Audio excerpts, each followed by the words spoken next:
It was on a perfectly ordinary Tuesday afternoon that I discovered I had been completely wiped out. I was in the middle of a critical project review, and my phone, set to silent, buzzed once on the conference table. I glanced down. It was a text from the Cook County Recorder of Deeds. Mr. Michael Anderson, the property associated with your SSN ending in 3519, located at the Emerson Condominiums, 118W. Wacker Drive, Apt 1602, completed a title transfer at 2:55 p.m. today. The current title holder is now Leo Miller. Leo Miller, my wife's nephew. My nephew, who had just graduated from college and hadn't even found a job yet. In the conference room, the project director was passionately clicking through a PowerPoint presentation, but the cold air from the vent was making the back of my neck prickle. I couldn't hear a single word. A roaring sound filled my ears, like a million bees swarming inside my skull. Our only property, paid in full, a condo in a top-tier school district, worth $1.5 million, was gone. My first and only thought was of my kind-hearted wife, Jessica. I fought back the urge to flip the heavy mahogany table, kept my face a blank mask for the rest of the presentation, and even managed a tight smile and a nod for the clients. The second the meeting ended, I bolted to the end of the hallway and dialed Jessica's number. It rang for a long time before she picked up. The background was noisy, like some kind of celebration. "Oh, hey, honey, just finished your meeting? I'm out at dinner with Kevin and Karen. We're celebrating with Leo. He finally has his own place." Jessica's voice was bubbly, full of a cheerful energy, as if she were sharing the most wonderful news in the world. A feeling like ice water shot up from my feet to the top of my head. My own voice was hoarse from the effort of keeping it level. "A place? What place?" Jessica paused, a flicker of guilt in her tone, but it was immediately replaced by self-righteousness. "Oh, our condo. Leo graduated, and he's going to need to find a job and get married in the city eventually. How could he do that without a place of his own? I'm his aunt. I couldn't just stand by and do nothing, could I?" My knuckles were white from gripping my iPhone, the glass screen threatening to shatter. "So you just gave him our condo?" "Oh, don't say gave," she said, her tone dismissive. "It was just a title transfer, so he has a place to live. We're fine in the corporate apartment. Anyway," she breezed on, "it's closer to your office. What's wrong with helping out family? What's wrong with me, his own aunt, helping him out?" That sentence, like a poison-tipped needle, plunged directly into my heart. I didn't yell. I didn't scream. I deliberately slowed my breathing and said calmly, "I see." Then I hung up. Standing in the busy hallway, I stared out the window at the gray, overcast sky and for the first time felt the sheer absurdity of my marriage. I didn't call Jessica back. I didn't call her greedy brother. I unlocked my phone, and with deliberate, steady fingers, I dialed 911. When the operator answered, I recounted the events in the calmest, most objective voice I had ever used in my life. "Hello, I need to report a crime. My wife, Jessica Miller, in collusion with her relatives and without my consent, has illegally transferred our jointly owned property, valued at approximately $1.5 million, to her nephew, Leo Miller. I believe they have committed felony property fraud and forgery." The operator on the other end was clearly taken aback by the sheer gravity of the report. After a few seconds of silence, she professionally requested my name, social security number, the property address, and the names of the other individuals involved. "Okay, Mr. Anderson, we have your statement. Given the value of the property and the serious nature of the accusation, we will open an investigation immediately. Please keep your line open. An officer from your local precinct will contact you shortly. You'll need to come in to give a detailed deposition. Thank you." After hanging up, I let out a long, slow breath. It felt cold and empty, as if it carried away the very last trace of warmth from my chest. Jessica and I had been married for 8 years. I'll admit, a big part of why I fell for her was her supposed simplicity and kindness. She came from a modest background, with an older brother and parents who lived in a small town in Wisconsin. I was an orphan. I put myself through Northwestern on scholarships and part-time jobs, then clawed my way up the corporate ladder for 10 years to become a risk management director at a multinational firm. I craved the warmth of a family, and Jessica, with her big, close-knit clan, seemed to satisfy that pathological need. When we first married, my in-laws were pleasant enough. I was making over $350,000 a year and was generous with my money. The cash gifts for holidays and birthdays, the expensive presents, they never stopped. They praised me for being a good son-in-law, for taking care of their daughter. But slowly, the dynamic soured. When her brother, Kevin, got married, I gave them $30,000 towards the down payment on their house. When he wanted a new truck, I gave him another $25,000. When my father-in-law got sick, I covered everything from the hospital stay to the rehab. All of it. They were like a pack of leeches that had smelled blood, clamping down on me and greedily draining me dry. And my wife, Jessica, far from stopping them, became their chief accomplice. Her favorite line was, "Honey, he's my brother. They're my parents.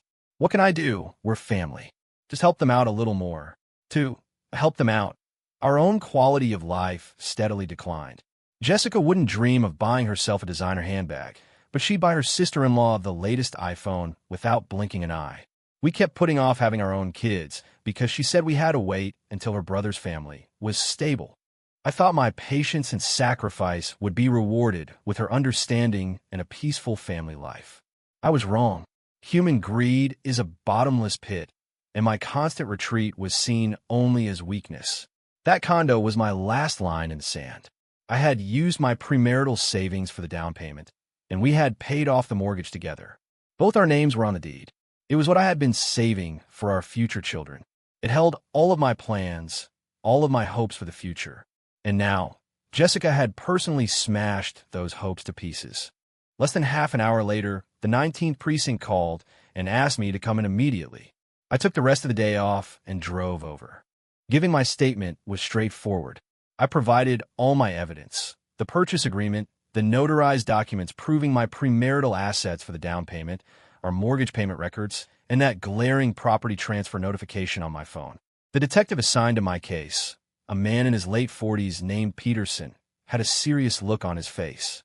He reviewed the documents I provided, his brow furrowing deeper and deeper.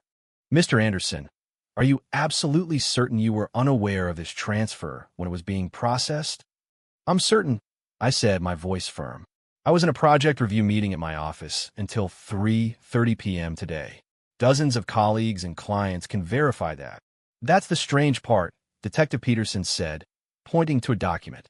"To transfer a marital asset, both parties must be present to sign. If one party is absent, they must provide a notarized power of attorney. The documents Leo Miller submitted to the recorder's office included a power of attorney with what purports to be your signature." I let out a cold, humorless laugh. "That document is a forgery." Detective Peterson nodded. "We'll verify it. We're requesting a forensic handwriting analysis immediately. If the signature is confirmed as a forgery, then your wife and her family aren't just looking at felony fraud. They'll also be facing charges for forging a public document.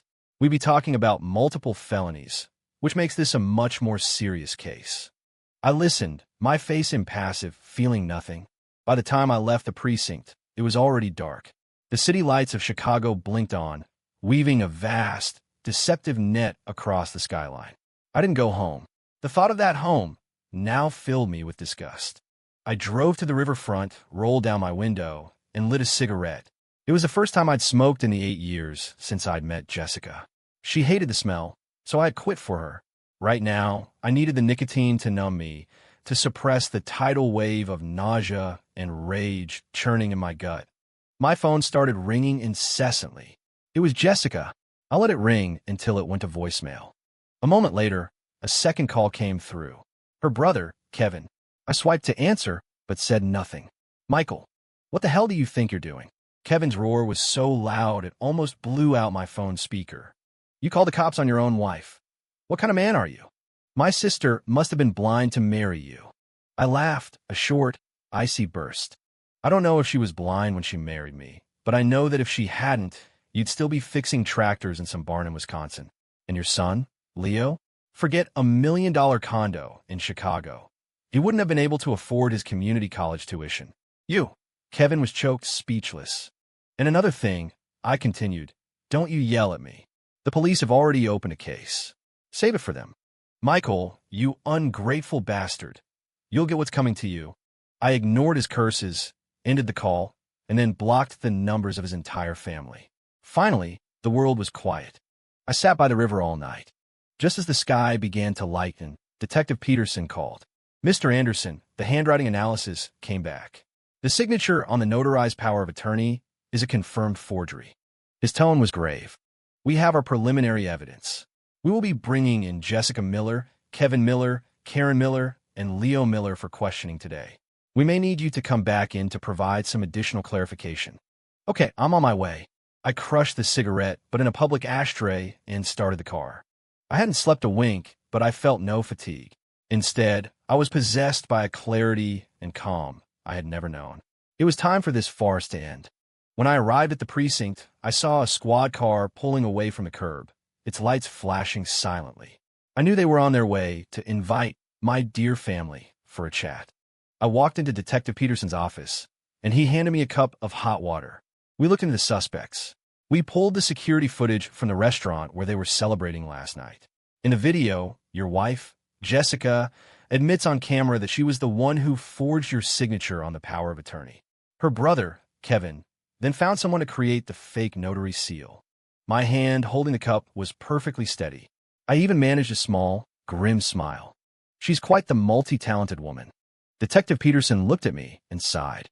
"Mr. Anderson, I know this is difficult, but from a legal standpoint, their actions are a serious violation of the criminal code. Your wife, Jessica, as the primary actor who personally forged the signature." "Well," he trailed off, but I understood. "She was likely facing prison time." I nodded. "I respect the law." "There's one more thing," the detective said. "When we brought your wife in, she became very agitated. She's demanding to see you, saying she knows she was wrong and begging you to drop the charges. What are your thoughts?" "No," I said without hesitation. "I won't see her." "Detective, this is a felony case now. It's not up to me to just drop it. You can't unring that bell." "I understand that." Detective Peterson gave me a nod of approval. "It's best that you see it that way.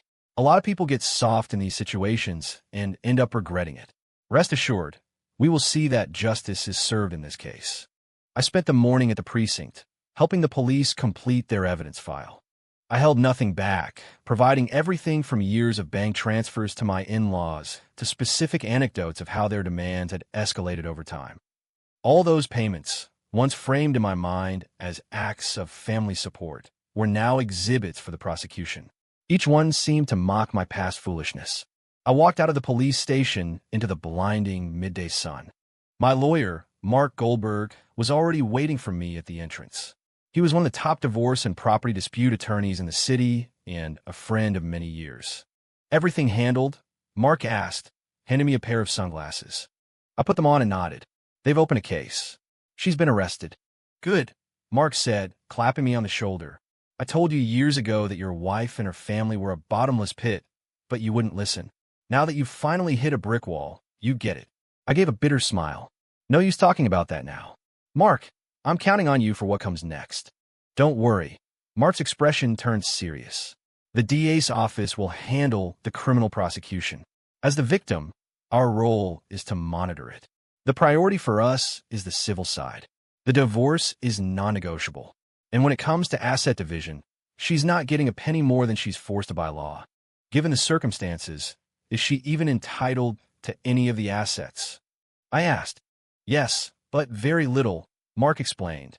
"Under state law, when one spouse engages in the dissipation of marital assets, hiding, transferring, or selling them without consent, the court can award a smaller share, or even no share, to the offending party during the division of property.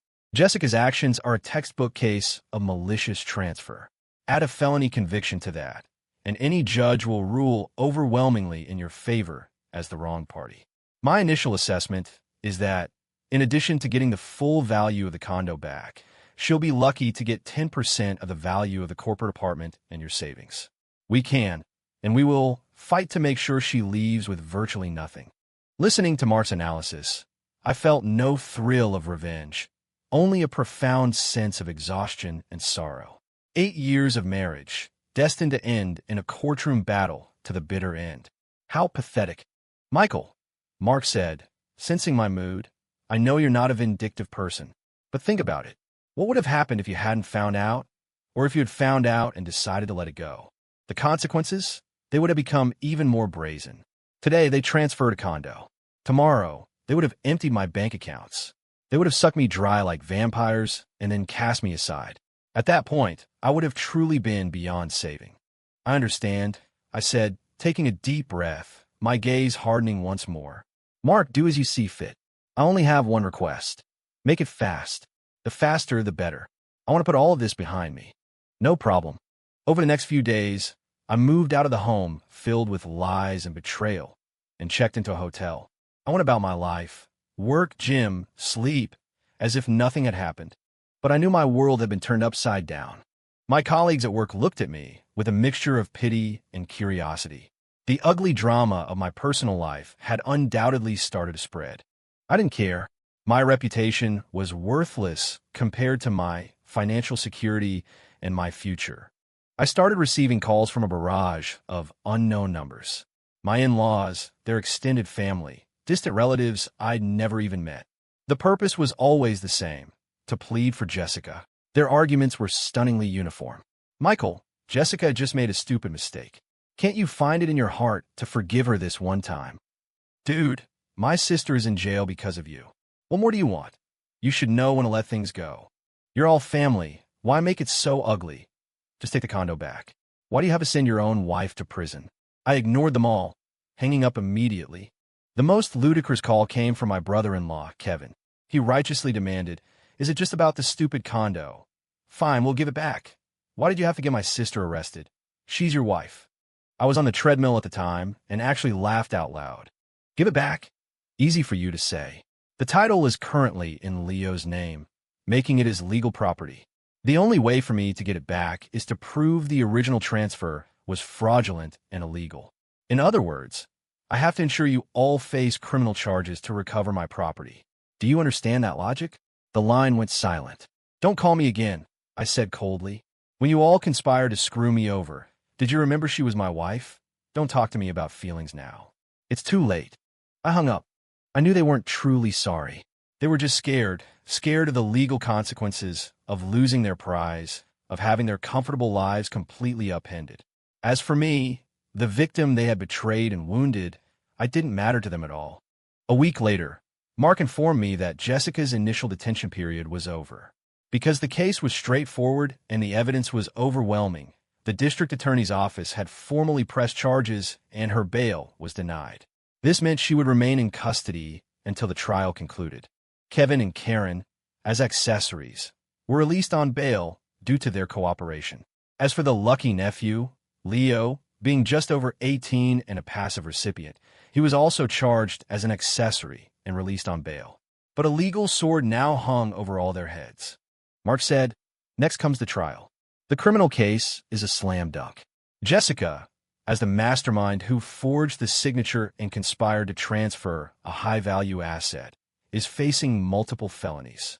She'll likely get 3 to 5 years. Kevin, Karen, and Leo, as accessories, will probably get 1 to 2 years of probation.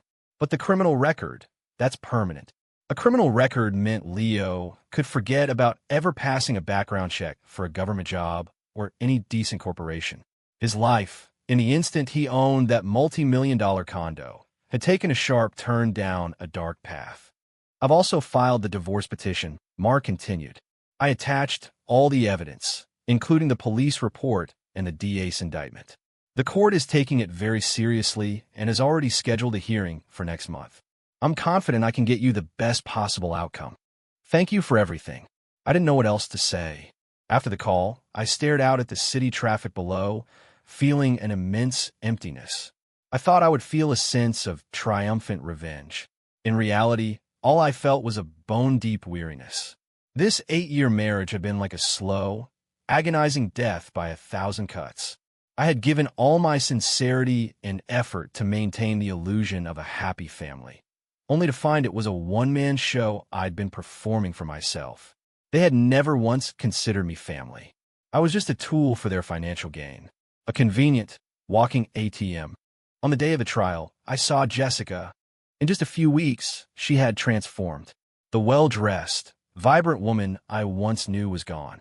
In her place was a figure in a drab prison jumpsuit, with sallow skin, dull hair, and empty eyes. When she saw me at the plaintiff's table, a flicker of life finally entered those dead eyes. She opened her mouth to speak, her lips trembling, but a sharp look from the bailiff silenced her. Next to her sat her brother, sister-in-law, and nephew. Kevin and Karen kept their heads down, unable to look at me. Leo, once so full of swagger, now looked like a defeated rooster, his face a mask of regret and fear. I remained calm throughout the proceedings. The prosecutor read the indictment, listing their crimes. Their defense attorney offered feeble arguments, but the evidence was ironclad, rendering any defense meaningless. When it was my turn to give a victim impact statement, I rose to my feet. I didn't scream or accuse. I simply and calmly recounted the story of our 8-year marriage. From the day I met her, to every dollar I had spent on her family, to the shock and heartbreak of discovering the fraudulent transfer. I spoke slowly and clearly. With every sentence, Jessica's body trembled. By the end, she had collapsed onto the defendant's table, sobbing uncontrollably. "Your Honor," I concluded, "I once loved my wife deeply, and I sincerely tried to become a part of her family. I thought that if I just gave enough, I would earn their love in return. The facts have proven me wrong. I'm not here today for revenge. I am here to reclaim what is rightfully mine and to seek justice. As for their actions, I asked the court to deliver a fair and just verdict according to the law." I sat down. The courtroom was utterly silent, save for Jessica's muffled cries. The judge delivered the verdict on the spot.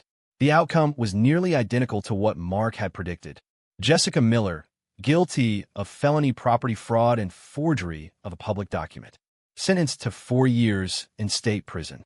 Kevin and Karen Miller, guilty as accessories to felony fraud, sentenced to 18 months of probation. Leo Miller, guilty as an accessory to felony fraud, sentenced to 1 year of probation. Furthermore, the court ruled the property transfer null and void, ordering the title to be immediately restored to my name. The moment the sentence was read, Jessica's body went limp. A bailiff had to hold her up to keep her from collapsing. Kevin and Karen were ashen-faced, looking as if their souls had left their bodies. Only Leo seemed visibly relieved at receiving probation, but that relief quickly melted into a deeper despair. He understood what probation meant. That felony on his record would be a brand of shame he would carry for the rest of his life. After the trial, I walked out with Mark. As we passed the gallery, my former in-laws lunged towards me, only to be blocked by court security. "Michael, you animal! You've ruined our family!" my mother-in-law shrieked, tears streaming down her face. My father-in-law pointed a trembling finger at me. "What did our family ever do to you? How could you be so ruthless?" I stopped and turned to face them. These two elderly people, who had once smiled so sweetly and called me their wonderful son-in-law, now stared at me with pure hatred, as if I were their mortal enemy. I laughed, the sound dripping with irony. "What did you do to me?" I asked. "Why don't you ask your wonderful son, your daughter-in-law, and your grandson? Or better yet, ask your own daughter, the one sitting in the defendant's box." It was their greed that destroyed this family. They destroyed her, and they destroyed the grandson you were so proud of. As for me, I have been the victim from start to finish. All I did was use the law to protect myself. Without another glance, I turned and walked out of the courthouse. The sunlight outside felt glorious. The divorce decree came through quickly. Given Jessica's felony conviction and gross misconduct, the court's division of assets was entirely in my favor. The title for the condo was legally transferred back to me. The corporate apartment we had lived in, though technically a marital asset, was awarded to me, considering my capital contributions and Jessica's actions. I was ordered to pay her only 10% of its assessed value, about $20,000. As for my savings, stocks, and other investments, Jessica received nothing. Mark was pleased with the result. "Michael, this is the best possible outcome. The law has given you its full support and protection." I stared at the judgment, a storm of emotions churning inside me. 8 years of marriage, exchanged for a piece of paper and a $20,000 severance. It felt like a sick joke. After all the paperwork was finalized, I went back to the condo alone. It was empty, exactly as we had left it. On the entryway table, our wedding photo was still displayed in its silver frame. In the picture, Jessica was smiling radiantly, nestled against my chest, her eyes full of happiness. And I was smiling like an idiot. I walked over, picked up the frame, and tossed it into a trash bag without a second thought. Then I called a junk removal service and had them clear out everything that belonged to Jessica, everything that held a memory of our life together. Her clothes, her jewelry, the painting she liked, the sofa we bought together. As the truck pulled away, leaving the condo completely bare, I finally felt a sense of true liberation. The past was over. I sold the condo. I couldn't bear to live in a place so saturated with bad memories. The money from the sale, combined with my own savings, was more than enough to live comfortably for the rest of my life. I sold the corporate apartment too and bought a top-floor penthouse in a quiet, new development far from the city center. I quit my six-figure job with its soul-crushing hours. I spent a year traveling, from the canyons of Utah to the coast of Maine, from the mountains of Colorado to the Florida Keys. I saw deserts, mountains, and oceans. I slowly reclaimed the parts of myself I had lost over the past 8 years. My life got back on track. It was even better than before. I had more time for the gym, for reading, for making new friends. My world no longer revolved around a single family, a pack of vampires. I was living for myself, and it felt incredibly good. 2 years later, I was back in Chicago for a business meeting. I met up with Mark for dinner. Over drinks, he filled me in on what had happened to the Miller family. Kevin and Karen, still on probation, had become bitter and resentful, constantly bad-mouthing me to anyone who would listen, which earned them several warnings from their probation officer. They were notorious in their small town, whispered about wherever they went. Leo, the golden boy, couldn't get a decent job with a felony record. He failed every background check. He ended up working a menial job at a local factory, making minimum wage on the assembly line. Mark heard he had become withdrawn and sullen, and his relationship with his parents was in shambles. The $1 million condo he had briefly owned had become a nightmare that defined his life. As for my former in-laws, they couldn't stand the gossip and shame in their community. They sold their house and moved to a tiny, remote town, rarely leaving their home. "What about your ex-wife?" I asked, hesitating for a moment. "Jessica, is she out yet?" "Not yet," Mark said, sipping his whiskey. 4-year sentence. She didn't get any time off for good behavior. Apparently, she's been a problem inmate. But doing the math, it should be soon. I nodded, saying nothing more. That name already felt like it belonged to another lifetime. Another year passed. My life was calm and fulfilling. I had invested in a friend's tech startup, which was doing exceptionally well. I had even started a new relationship. Her name was Sarah, a curator at an art gallery. She was independent, confident, with her own career and her own mind. We shared the same interests and could talk for hours. Being with her, I finally understood what a healthy relationship was. Two people supporting and enriching each other, not one endlessly draining the other.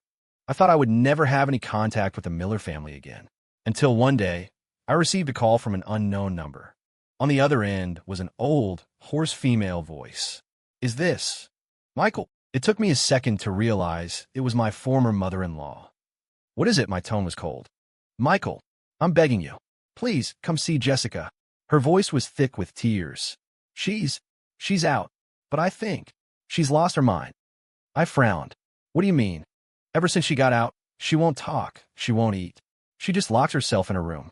When we try to talk to her, she doesn't respond. The day before yesterday, she tried to kill herself with a knife.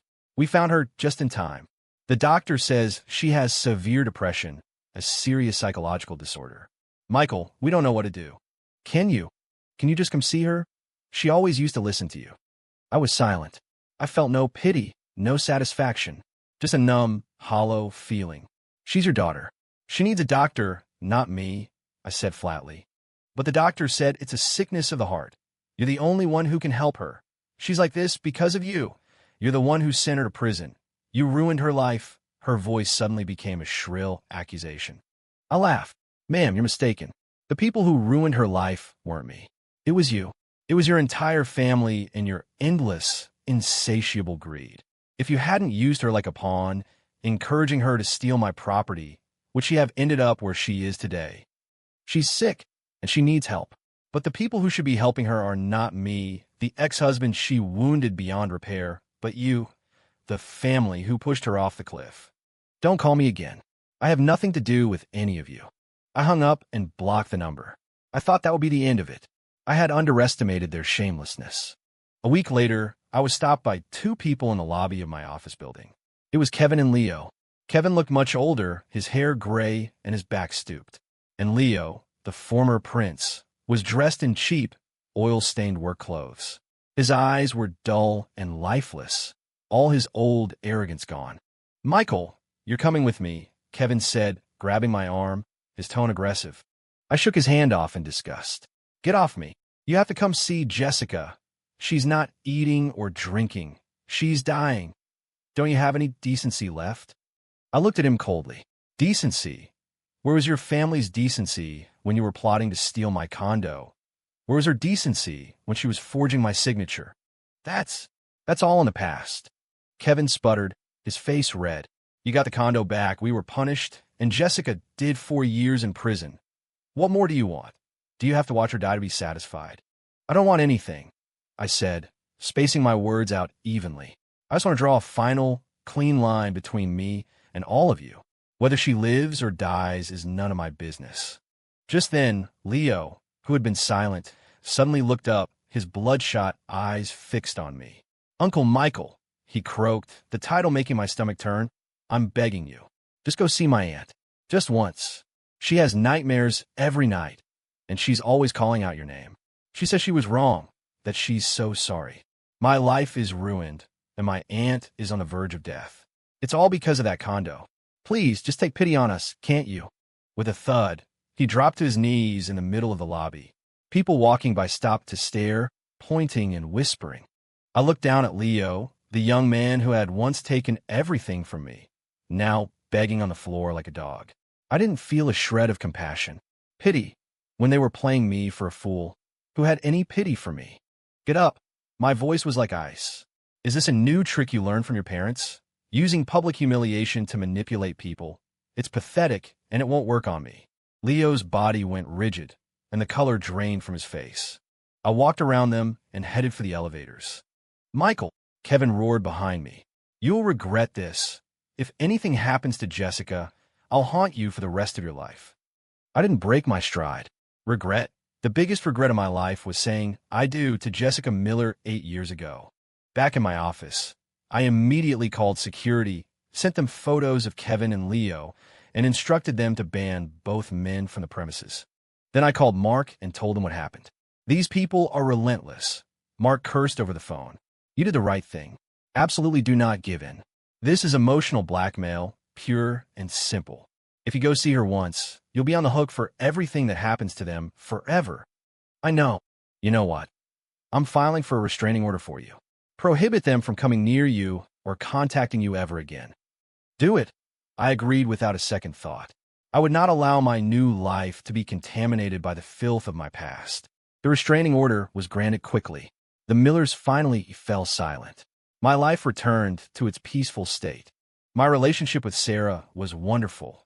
We started talking about marriage.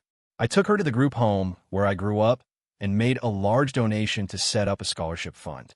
Seeing the hopeful smiles on the kids' faces, I saw a reflection of my younger self. "You made it out, Michael," I told myself. "You deserve a better life." The last piece of news I ever heard about Jessica came from Mark about 6 months later. He said her family had her committed to a psychiatric hospital. Her condition fluctuated. When she was lucid, she would whisper apologies to me. When she was not, she believed she was still the mistress of a multi-million-dollar condo, a wealthy and admired wife. Kevin's family had spent all their savings on her medical bills and were now deeply in debt. Leo, unable to handle the pressure at home and the judgment of his community, had left town to find work elsewhere and had cut off all contact with his family. A once close-knit family, utterly shattered by a single act of greed. Hearing all this, I felt nothing. Their choices, their consequences. They had made their bed, and now they had to lie in it. That evening, Sarah and I were walking along the riverfront. She suddenly asked me, "Have you truly, completely let it all go?" I looked at the city lights reflecting on the dark water and was quiet for a long time. Then I turned to her, met her eyes, and shook my head. No. She looked surprised. I smiled, squeezed her hand, and continued. I haven't let go of the lessons that experience taught me. It taught me that human nature can't always withstand temptation, and that kindness must have boundaries. Limitless sacrifice doesn't earn gratitude. It only cultivates entitlement and resentment. It also taught me that marriage isn't a charity case or a one-sided martyrdom. It requires two people who are equals, who build a life together, who respect one another. So, I said, my gaze softer and more steadfast than ever before, I will not make the same mistake again. I will love you and build our future home with all of my heart and all of my reason. A home built on equality and warmth. A home that belongs to us. She smiled, her eyes glistening. She stood on her toes and gave me a soft kiss. Okay, the river breeze was cool, but my heart was on fire. I knew that the old Michael, the man trapped in the prison of his marriage, was gone. Standing here now was a new man, one who understood how to love and who was worthy of being loved in return. As for the people and events of the past, I would let the wind carry them away. My life stretched out before me, long and bright. I was never looking back.